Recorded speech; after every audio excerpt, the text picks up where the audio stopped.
if I would say that in a hypothetical scenario that I committed a crime because my brain compelled me to do so, what is your gut reaction to this? Is this a legitimate defense nowadays? Probably not. Could I imagine a future where it is a legitimate defense? Maybe. It depends on what your brain looks like at the time. But I'll tell you, that's the question that first got me into a lot of the issues that are in the book.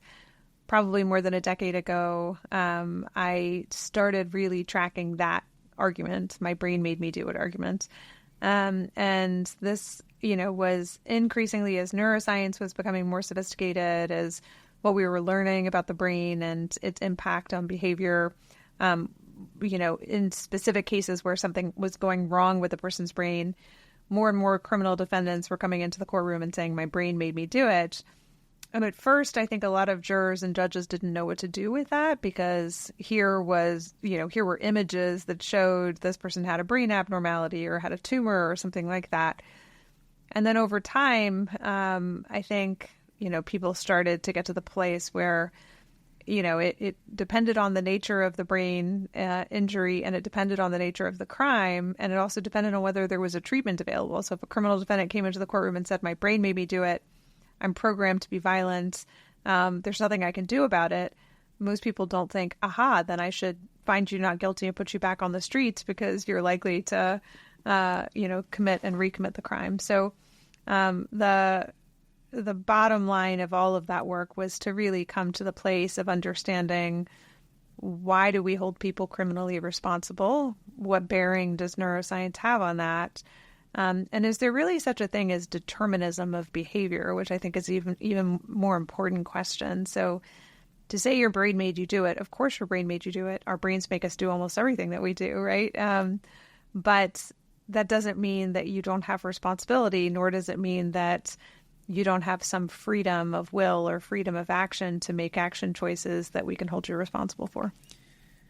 Wow, yeah, we're going to have to unpack a lot of what you just said there, because as I mentioned previously, you're the author of The Battle for Your Brain, Defending the Right to Think Freely in the Age of Neurotechnology.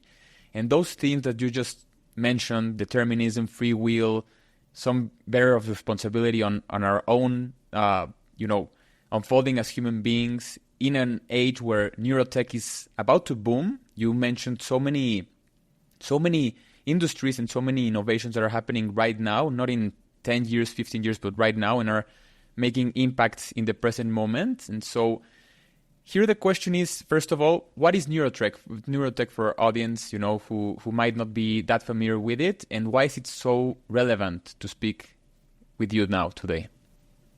Yeah, it's a good question. So neurotechnology can mean a lot of things. It's really a very broad concept. The way that I'm talking about it in the book is really neurotechnology for all of us. And I say that because there is neurotechnology, which is implanted neurotechnology. To the extent that people are familiar with neurotech, they think, given Elon Musk always does a good job of getting press about anything, they think about Elon Musk and, drilling a little hole in your skull and putting implanted electrodes inside of the brain and maybe playing video games with your brain.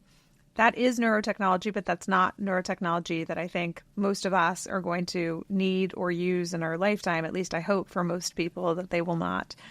But what people are much more familiar with are smartwatches and other devices where there are sensors like a heart rate sensor or a temperature sensor or other kinds of sensors that are measuring bodily activity and then being interpreted for you. You have a normal heart rate, you're in sinus rhythm, things like that.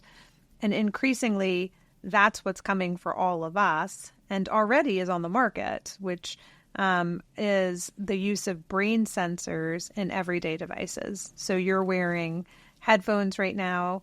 They're in-ear headphones. Those in-ear headphones are increasingly embedded with brain sensors. Now, the pair you have on probably do not have brain sensors because there are only a few on the market so far that have started to put brain sensors into earbuds. Or headphones, the soft cups around your ears packed with sensors that can pick up electrical activity in your brain, or a watch that can pick up brain activity as it goes from your brain down your arm to your wrist and picks up your intention to swipe or type or move. What's been on the market for longer have been brain sensors embedded into forehead bands or put into hard hats or into baseball caps. And the big innovation that's making this come for all of us is being able to put those sensors into everyday devices that are like our headphones or earbuds or even tiny wearable tattoos behind the ear. And so like 3 innovations. 1 is that, putting it into everyday devices. 2 is AI, which is the massive and rapid advances in AI that enable the interpretation of what those signals mean in much more powerful ways.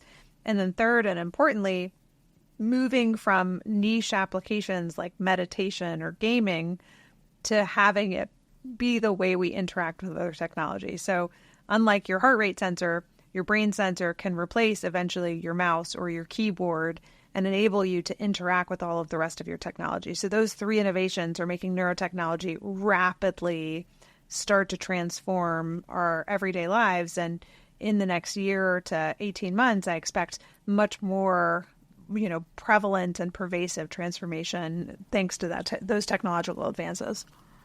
Yeah, it's one of the most mind blows that I had reading your book, The Battle for Your Brain, was when you discussed many amazing and just mind-blowing research that's been going so far in neurotech. But one of those was where some researchers were able to predict, I think it was like 20 volunteers. They were able to identify the person just with by monitoring their brain waves, by listening to their favorite songs. Mm-hmm. That's just mind-blowing. That means that, even though we might, this is getting into the philosophical realm of things, but even though I might have a preference or some uniqueness of me, people will be able to identify it through brainwaves. And that, in a way, concerns me because there's huge benefits to all of this, these wearables and tracking ourselves. And the peril of it might be that we're too obsessed by the self-metricalization of life. But on the other hand, you also argue that we don't really track our brain. We don't know what our brain does. We can track our heart rate, we can track our blood levels. But here the thing that concerns me the most is that what if our brain or our sense of self just boils down to bytes and bits of information? What happens then in terms of defining who is Alex and who's Professor Farahany? Yeah, these get to hard questions, right? Which is our move toward reductionism, right? To reduce us to bits and bytes, or to be able to say like, okay, you think that your sense of self is something that is, not trackable, is personal to you. And in fact, I can not only see it in this brain activity, but I could reproduce it in a different context, in a different person, or in a synthetic brain or something like that. We're pretty far away from that. And let me explain why. So, what you can track from brain activity is kind of narrow bands of information. Think of it this way. I was talking to a researcher who had one of the breakthrough studies last year published applying generative AI to neural decoding. What his team had done was they had people listening to podcasts and then using a generative AI model of encoding and decoding what was happening in the brain that was being tracked through functional magnetic resonance imaging, to basically be able to decode like entire paragraphs of what a person was like thinking or what a person was imagining or listening to. And he said something to me that was quite profound, which was he was one of the subjects in his own study. And he said the device the system was able to decode what he was listening to, but not what he felt about what he listened to or how he was experiencing what he was listening to. And if you think of your sense of self or what is Alex, it's all of those things, right? It's like you walk outside and maybe you think, oh, look at the grass. But at the same time, you're having a sensory experience of the grass. It's making you remember the last time you were in the grass, hanging out with your friends. It's making you think of, it's making you happy because of the, glow of the light off of the tint of the grass. and you pick up one tiny little piece of that, which is like Alex just thought grass, right? Or has a visual image of grass, but not the full, like, immersive quality of being in the grass and how that, impacts you and how that impacts the trajectory of who you will become and who you have been up until then.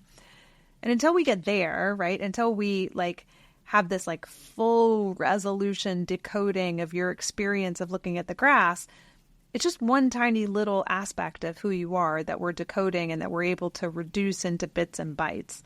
And we can't even describe that as humans. We can't describe, like, neuroscience can't fully describe the experience of grass for you.